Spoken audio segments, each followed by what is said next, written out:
Hello friends, आज हम discuss करेंगे एक और नया टॉपिक पे। जैसे अगले टॉपिक पे हमने डिस्कस किया कि इन्वेस्टमेंट कहाँ और कैसे करें, तो आज हम देखेंगे कि फैक्टर्स अफेक्टिंग इन्वेस्टमेंट, कौन से परिबल इन्वेस्टमेंट को असर करते हैं, वो आज हम डिस्कस करेंगे। तो काफ़ी फैक्टर्स है कि जो अपना इन्वेस्टमेंट डिसीजन को या इन्वेस्टमेंट को अफेक्ट करते हैं। जैसे इकोनॉमिक फैक्टर्स की बात हम करते हैं तो इंटरेस्ट रेट डिपेंड करता है हमें इन्वेस्टमेंट कहाँ करेंगे, कितना करेंगे, कैसे करेंगे। तो इंटरेस्ट रेट बहुत बड़ा फैक्टर है। फिर है इन्फ्लेशन कितना है, हायर है, लोअर है, 5% है, 6% है, 7% है, वो हिसाब से हम इन्वेस्टमेंट करना चाहेंगे। क्योंकि हम जो इन्वेस्ट करेंगे उसके ऊपर इन्फ्लेशन का जो रेट है उससे ज़्यादा इनकम आएगी तो ही हमारी इनकम होगी, बाकी हमारा जो इनकम ग्रोथ है वो इन्फ्लेशन खा जाएगा। तो वो भी एक हमें देखना है। फिर हमें रिटर्न क्या मिलता है और हमारी एसेट की, हमारी इन्वेस्टमेंट की वैल्यू क्या है। रिटर्न हमें रिस्क के सामने कितना है वो देखना पड़ता है।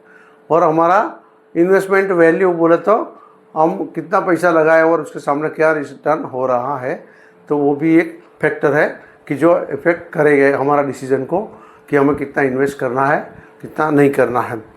फिर मार्केट की वॉलेटिलिटी इफेक्ट करती है। मार्केट कभी ऊपर कभी नीचे, एकदम बहुत वॉलेटाइल मार्केट में इन्वेस्ट करना बहुत रिस्की। जैसे लास्ट हम 2 महीने से देख रहे हैं, जब से जो बॉर्डर वाला युद्ध वाला प्रॉब्लम चल रहा है, यूएसए, इराक, ईरान, तो 2 महीने से बिल्कुल वॉलेटिलिटी बहुत है मार्केट में। तो कहाँ पैसा लगाए वो एक प्रश्न हो जाता है।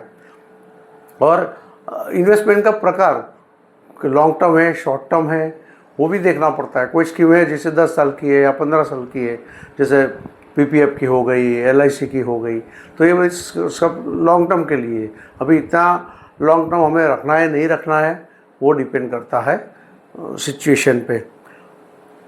फिर tax liability and law of local land क्या है कि कहाँ इन्वेस्टमेंट करें, कितना टैक्स लगेगा, अगर इन्वेस्टमेंट किया और जो रिटर्न मिलता है वो टैक्सेबल है कि फ्री है, वो एग्जम्प्टेड है, तो वो भी हमें चेक करना पड़ता है।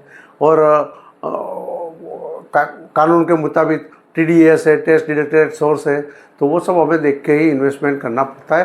तो ये सब फैक्टर है कि जो हमारा रोकाण का निर्णय को असर करेगा।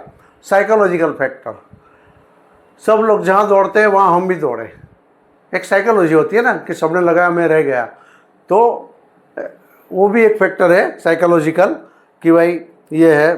फिर फियर होता है, हर एक आदमी के अंदर फियर होता है। फियर का प्रकार अलग अलग होता है, लेकिन किसी को कैपिटल खो देना फियर है, किसी को प्रॉफिट कम मिलना फियर है, तो हर एक का परसेप्शन अलग अलग है। तो ये साइकोलॉजिकल फैक्टर है फियर।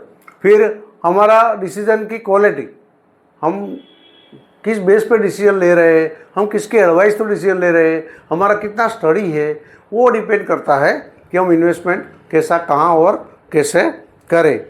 फिर है ग्लोबल फैक्टर्स, ग्लोबल मार्केट में रिसेशन है या तेजी है, मंदी है, वो देखना पड़ता है, तो उसके भी इफेक्ट होती है।